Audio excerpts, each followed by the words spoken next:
ಈಗ ಈ ಒಂದು ಯೋಚನೆಯನ್ನು ಮಾಡಿ ಅಧಿಕಾರಿಗಳು ಕೊಟ್ಟಾಗ ನಿಜವಾಗ್ಲೂ ಕ್ಷೇತ್ರದಲ್ಲಿ ಅದು ಎಷ್ಟು ಆತ್ಮಕ್ಕೆ ತೆಗೆದುಕೊಂಡು ಮನಸ್ಸಿಗೆ ಮತ್ತು ಆತ್ಮಕ್ಕೆ ತೆಗೆದುಕೊಂಡು ಆ ಒಂದು ಗಣಿತ ಸ್ಪರ್ಧೆಯನ್ನು ಯಶಸ್ಸು ಮಾಡುವಲ್ಲಿ ನೇರವಾದಂತಹ ವ್ಯಕ್ತಿಗಳು ತಮ್ಮ ಅಭಿಪ್ರಾಯವನ್ನು ಇಲ್ಲಿ ಹಂಚಿಕೊಳ್ಳಿಕ್ಕೆ ನಮ್ಮೊಂದಿಗೆ ಬರ್ತಾ ಇದ್ದಾರೆ.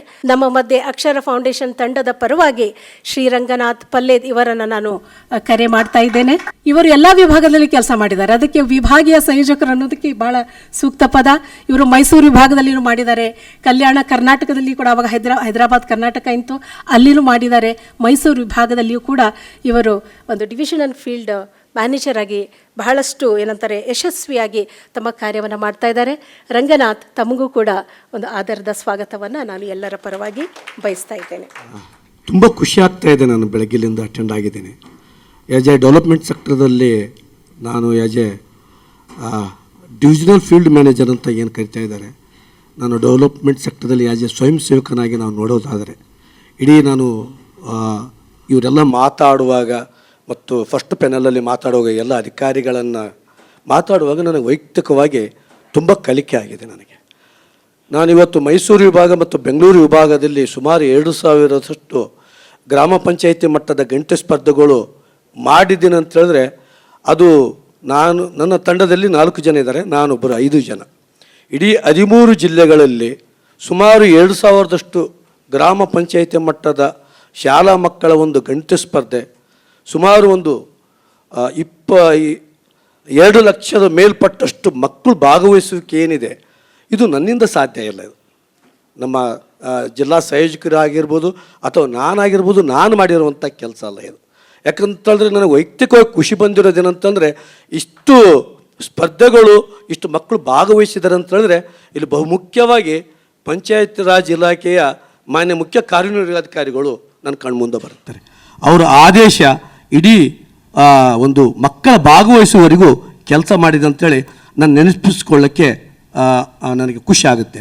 ಮಾನ್ಯ CEO ಆಫ್ ಜಿಲ್ಲಾ ಪಂಚಾಯತ್, ತದನಂತರ ಪಂಚಾಯತ್ ರಾಜ್ ಇಲಾಖೆ ಆದ ನಂತರ ನಮ್ಮ ಶಿಕ್ಷಣ ಇಲಾಖೆಯಲ್ಲಿ DDP ಅವರು ಮತ್ತು ಡಯಟ್ ಪ್ರಿನ್ಸಿಪಾಲ್ ಅವರ ಆದೇಶಗಳು ಕೂಡ ಇಲ್ಲಿ ನಮಗೆ ತುಂಬ ಪೂರಕವಾದಂಥ ಅಂಶ ಅಂತ ಹೇಳೋಕ್ಕೆ ತಪ್ಪಾಗಲಿಕ್ಕಿಲ್ಲ. ಅದಾದ ನಂತರ ಜಿಲ್ಲಾ ಹಂತದ ಪಂಚಾಯತ್ ರಾಜ್ ಇಲಾಖೆ ಮತ್ತು ಶಿಕ್ಷಣ ಇಲಾಖೆ ಸಹಭಾಗಿತ್ವದಲ್ಲಿ ತಾಲೂಕು ಹಂತದಲ್ಲಿ ಮತ್ತು ಶಾಲಾ ಹಂತದವರಿಗೆ ಒಂದು ಆದೇಶಗಳು, ಒಂದು ಪ್ರಕ್ರಿಯೆ ಏನಿದೆ, ಆ ಆದೇಶಗಳು ಆಗಬೇಕಾತಂದರೆ ಮೊದಲನೇದಾಗಿ ಆ ಸ್ಪರ್ಧೆ ಮಕ್ಕಳ ಗುಣಾತ್ಮಕ ಕಲಿಕೆ ಬಗ್ಗೆ ಆಸಕ್ತಿ ಇರುವಂಥ ಅಧಿಕಾರಿಗಳು.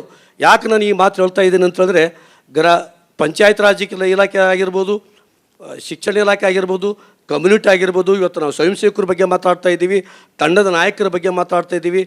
ಎಲ್ಲರ ಬಗ್ಗೆ ಮಾತಾಡುವಾಗ ಇವರೆಲ್ಲರ ಸಹಕಾರ ಮತ್ತು ಇವರೊಂದು ಕಾಳಜಿ, ಮಕ್ಕಳ ಮೇಲೆ ಇರುವಂಥ ಕಾಳಜಿ ಅಷ್ಟು ಮುಟ್ಲಿಕ್ಕೆ ಸಾಧ್ಯ ಆಗಿದೆ.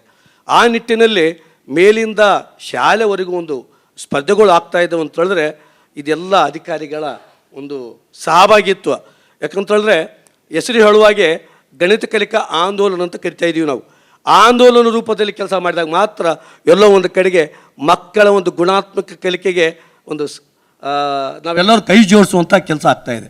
ಬಹುಮುಖ್ಯವಾಗಿ ಈ ಒಂದು ಸ್ಪರ್ಧೆಯಿಂದ ನನಗೆ ಒಂದು ಸಂತೋಷ ಕಂಡು ಬಂದಿರೋದು ಏನಂತ ಹೇಳಿದ್ರೆ, ಸುಮಾರು 2 ಲಕ್ಷದ ಮಕ್ಕಳು ಈ ಸರ್ಕಾರಿ ಶಾಲೆ ಮಕ್ಕಳು, ಅದು ಬಹುಮುಖ್ಯವಾಗಿ ಸರ್ಕಾರಿ ಪ್ರಾಥಮಿಕ ಶಾಲೆ ಮಕ್ಕಳು ಭಾಗವಹಿಸುವಿಕೆಯಲ್ಲಿ ಪಾಲ್ಗೊಂಡಿರೋದು ನನಗೆ ಭಾಳ ಇದೆ ಅಂತಾರೆ. ಯಾಕಂತಂದರೆ ಈ ಸ್ಪರ್ಧೆಯಲ್ಲಿ ಹೇಳ್ತಾಯಿದ್ರು, ನಮ್ಮ ಗ್ರಾಮ ಪಂಚಾಯತ್ ಅಧ್ಯಕ್ಷರು ಹೇಳ್ತಾಯಿದ್ರು, ಸುಮಾರು 140ರಿಂದ 150 ಮಕ್ಕಳು ಬರ್ತಾ ಇದ್ದಾರೆ ಅಂಥೇಳಿ. ಒಂದು ಪಂಚಾಯತಿಗೆ ಸುಮಾರು 140ರಿಂದ 150 ಮಕ್ಕಳು ಬರ್ತಾ ಇದ್ದಾರೆ ಅಂತ ಹೇಳಿದ್ರೆ, ಅದು ವಿವಿಧ ಗ್ರಾಮದಿಂದ ಬಂದಂಥ ಎಲ್ಲ ಮಕ್ಕಳು, ಅದು ಬಾಯ್ಸ್ ಆಗಿರ್ಬೋದು ಆ್ಯಂಡ್ ಗರ್ಲ್ಸ್ ಆಗಿರ್ಬೋದು. ಆ ಮಕ್ಕಳೆಲ್ಲ ಒಂದು ಸೇರುವಂಥ ಒಂದು ಅವಕಾಶ ಏನಿದೆ, ಅದು ಬಹಳ ಮುಖ್ಯವಾದಂಥದ್ದು. ಜೊತೆಗೆ ಏನಂತ ಹೇಳಿದ್ರೆ, ಈ ಒಂದು ಪರೀಕ್ಷೆ ಅಂತ ಬಂದಾಗ ಶಾಲಾ ಹಂತದಲ್ಲಿ ನಡೆಯುವಂಥ ಪರೀಕ್ಷೆ ಮತ್ತು ಪಂಚಾಯತ್ ಹಂತದಲ್ಲಿ ನಡೆಯುವಂಥ ಪರೀಕ್ಷೆ ವ್ಯತ್ಯಾಸ ಆಗುತ್ತೆ. ಮೇಡಮ್ ಅವರು ಅದನ್ನು ಹೇಳ್ತಾ ಇದ್ದರು, ಶಶಿಕಲಾ ಮೇಡಮ್ ಅವರು. ಶಾಲಾ ವಾತಾವರಣದಲ್ಲಿ ನಡೆಯುವಂಥ ಪ್ಯಾಟರ್ನ್ ಆಫ್ ಕ್ವಶನ್ ಪೇಪರ್ಗೂ ಮತ್ತು ಪಂಚಾಯತಿ ಹಂತದಲ್ಲಿ ನಡೆಯುವಂಥ ಪ್ಯಾಟರ್ನ್ ಆಫ್ ಕ್ವಶನ್ ಪೇಪರ್ ಪರಿಚಯ ಕೂಡ ಆಗುತ್ತೆ. ಇಡೀ ನಮ್ಮ ಬೆಂಗಳೂರು, ಮೈಸೂರು, ಈ ದೊಡ್ಡ ನಗರ ಮೆಟ್ರೋಪಾಲಿಟನ್ ಸಿಟಿ ಅಂತ ನಾವು ಏನು ಹೇಳ್ತಾ ಇದ್ದೀವಿ, ಅಲ್ಲಿ ಸ್ಪರ್ಧಾ ಮನೋಭಾವನೆ ಮಕ್ಕಳಲ್ಲಿ ಇರುತ್ತೆ. ನಮ್ಮ ಗ್ರಾಮೀಣ ಭಾಗದ ಸರ್ಕಾರಿ ಶಾಲೆ ಮಕ್ಕಳಲ್ಲಿ ಒಂದು ಸ್ಪರ್ಧಾ ಮನೋಭಾವ ಮೂಡಿಸುವಂಥದ್ದು, ಒಂದು CET ಮಾದರಿಯಲ್ಲಿ ಒಂದು ಪ್ರಶ್ನೆ ಪತ್ರಕ್ಕೆ ಪರಿಚಯ ಮಾಡುವಂಥದ್ದು, ಬಹುಮುಖ್ಯವಾಗಿ ಪಂಚಾಯತ್ ರಾಜ್ ಇಲಾಖೆಯವರು ಇಲ್ಲಿ ಮಾನ್ಯ ಅವರು ಬಂದಿದ್ದರು, ಎಲ್ಲರಿದ್ದರು. ಇಡೀ ಬಹುಮಾನ ಕೊಡುವಂಥದ್ದು, ನಗದು ಬಹುಮಾನ ಕೊಡುವಂಥದ್ದು, ಅಭಿನಂದನಾ ಪ್ರಮಾಣ ಪತ್ರ ಕೊಡುವಂಥದ್ದು, ಎಲ್ಲೋ ಒಂದು ಕಡೆಗೆ ಮಕ್ಕಳಿಗೆ ಶಾಲೆ ಬಿಡಬಾರ್ದು ನಾನು, ಅದು ಮ್ಯಾಥ್ಸಲ್ಲಿ ಕನ್ನಡಷ್ಟು ಲ್ಯಾಂಗ್ವೇಜಷ್ಟು ಸರಳೀಕರಣ ಇದೆ ಅಂತೇಳಿ ಆ ಮಕ್ಕಳಿಗೆ ಎಲ್ಲೋ ಒಂದು ಕಡೆಗೆ ಅನುಭವಕ್ಕೆ ಬರುವಂಥ ಒಂದು ವಿಷಯ ಆಗುತ್ತೆ. ಆ ದೃಷ್ಟಿಯಿಂದನೇ ಇವತ್ತು ನಾವೇನು ಇಷ್ಟು ಸಾವಿರ ಮಾಡ್ತಾ ಇದ್ದೀವಿ ಅಂತ ಹೇಳಿದ್ರೆ, ನಾಟ್ ಓನ್ಲಿ ಅಕ್ಷರ ಫೌಂಡೇಶನ್, ನಾವೇನು ನನಗೆ ಖುಷಿ ಅಂದರೆ ಇವತ್ತು ನೋಡಿ 13 ಜಿಲ್ಲೆಯಲ್ಲಿ ಕೆಲಸ ಮಾಡ್ತಾಯಿದ್ದೀನಿ ಅಂದರೆ ನನಗೆ ಏನು ಸವಾಲು ಅನ್ನಿಸ್ತಾ ಇಲ್ಲ. ಯಾಕಂತಂದರೆ ಇಡೀ ಎಲ್ಲ ಪಂಚಾಯತ್ ರಾಜ್ ಇಲಾಖೆಯ ಮೇಲಧಿಕಾರಿಗಳಿಂತ ಹಿಡಿದು ಕೆಳಹಂತದ ಅಧಿಕಾರಿಗಳವರೆಗೂ ನಮ್ಮ ಸಹಕಾರ ಮತ್ತು ನಮ್ಮ ಸಪೋರ್ಟಿಗೆ, ನಮ್ಮ ಗೈಡೆನ್ಸ್ಗೆ ನಿಂತಿದ್ದಾರೆ. ಶಿಕ್ಷಣ ಇಲಾಖೆಯವರಿದ್ದಾರೆ, ಸಮುದಾಯದವರಿದ್ದಾರೆ, ಸ್ವಯಂ ಸೇವಕರಿದ್ದಾರೆ, ತಂಡದ ನಾಯಕರಿದ್ದಾರೆ. ಇಡೀ ಹೋಲಿಸ್ಟಿಕ್ ಆಗಿ ನೋಡಿ ಎಲ್ಲರ ಒಂದು ಮಕ್ಕಳ ಒಂದು ಏಳಿಗೆಗಾಗಿ, ಮಕ್ಕಳ ಒಂದು ಕಲಿಕೆಗಾಗಿ, ಮಕ್ಕಳ ಒಂದು ಪ್ರೋಗ್ರೆಸ್ಗಾಗಿ ಇಷ್ಟೆಲ್ಲ ಕೈ ಜೋಡಿಸುವಾಗ ನನಗೆ ಏನಾಗುತ್ತೆ ಅಂದರೆ ಇನ್ನೂ ಹೆಚ್ಚು ಕೆಲಸ ಮಾಡಬೇಕಂತ ಒಂದು ವಿಶೇಷ ನನ್ನ ಅನುಭವ ಆಗುತ್ತೆ ಅಂತ ಹೇಳೋಕ್ಕೆ ಬಯಸ್ತೀನಿ. Thank you Ranganath.